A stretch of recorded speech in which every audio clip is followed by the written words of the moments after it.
How to set a ringtone on iPhone from files.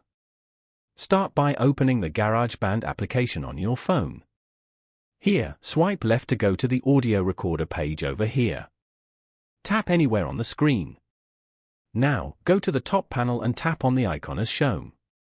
After that, go to the top right corner and tap on the loop icon. Then, go to the Files section. Here, tap on Browse Items from the Files app below. Choose the audio file you want from here.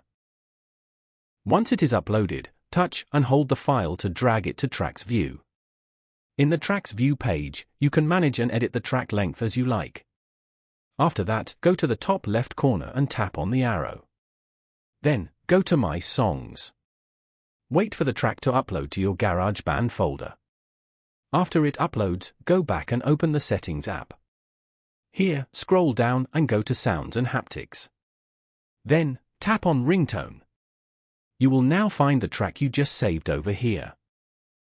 Tap on it to set it as your new ringtone. Following these steps, you can easily set a ringtone on iPhone from files.